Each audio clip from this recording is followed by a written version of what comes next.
안녕하세요. 알파균의 경제뉴스입니다. 합병 전에 빨리 쓰자. 아시아나 마일리지 소진율 쑥. 이데일리 공주유 기자입니다. 26일 아시아나 항공 분기 보고서에 따르면 올해 1분기 아시아나 항공의 미사용 마일리지 이연 수익 규모는 9,677억 원이다.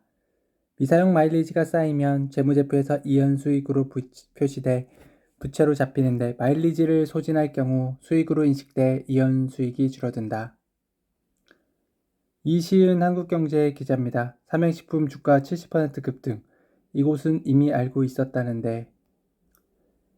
투자자들이 정의하는 SNS는 인스타그램, 틱톡 등만을 뜻하지 않는다. 엔터 종목은 세계 최대 음원 플랫폼인 스포티파이나 유튜브 등 재생S가 주요한 투자 지표가 될 수 있다. 재생S가 갑자기 늘어나면 주가가 오를 가능성이 크다고 판단하는 것이다. 이 같은 광의의 SNS 데이터 흐름을 살펴보면 앨범 판매량과 공연 횟수 등 전통적인 지표를 기반으로 증권가가 내놓는 주가 전망과 대체로 일치한다.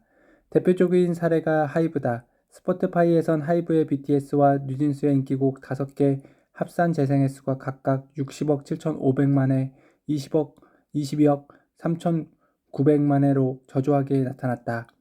주요 K-팝 그룹 중 가장 많았다. SM엔터테인먼트의 걸그룹 에스파도 연초 5억 900만회에서 9억 7,900만회까지 늘었다. 주가는 횡보하고 있지만 증권사는 두 회사의 주가가 상승할 것으로 전망하고 있다. 한상춘 한국경제 기자입니다. 미국 중국 관세 환율 전쟁, 한국 경제 중간자 위기 닥치나 조회수 한 건. 미국의 대응은 투트랙이다. 대내적으로 강달러를 누그러뜨기 위해 사용해온 국채 제매입 바이백을 더 강화해 달러 가치를 아예 평가절하시켜 위안화의 정화라에 맞대응하겠다는 전략이다.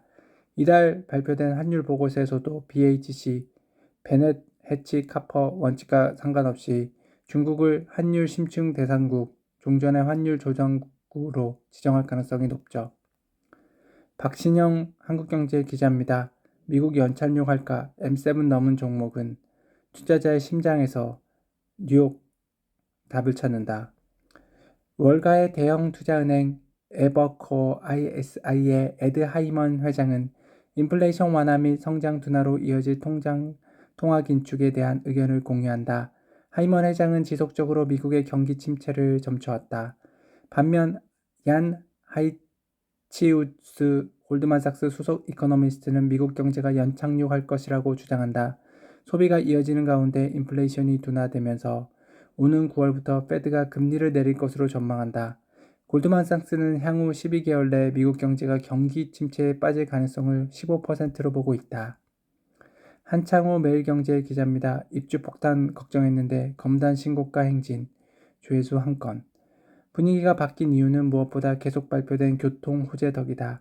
인천 1호선 연장선 개통이 내년 하반기로 다가온 가운데 올해 초엔 국토부 대도시 광역교통위원회가 지하철 5호선 연장 노선 중지안을 내놓으면서 검단 신도시 연장을 공식화했다. 이충희 서울경제 기자입니다. 4조 7천억 원 사업 펀드 결성 앞둔 한행코 역대 최대 규모. 사모펀드를 통해 3,825억 원을 들여 인수했던 SK 에코프라임도 지난해 4천억 원대 후반 가격에 중국계 힐하우스 캐피탈 매각에 성공했다. 같은 펀드에서 투자한 기업 중 한 곳인 SK D&D는 지난 3월 SK 이터닉스로 인적 분할하고 최근 일부 지분을 시간의 대량 매매 블럭딜 형태로 매각해 투자금 회수에 물꼬를 텄다. 서종갑 서울경제 기자입니다. 미국, 중국 태양광 관세 폭탄, 하나솔루션즈 반사의 기대, 조회수 한 건. 하나증권은 금요석유와 실리콘2 추천했다. 금요석유는 천연고무 가격이 상승하면서 합성고무 부문 실적이 개선될 가능성이 높다는 분석이다. 올 2분기 금요석유의 영업이익 전망치는 892억 원으로 1분기 대비 13% 증가할 전망이다. 카카오톡 오픈 채팅방 알파균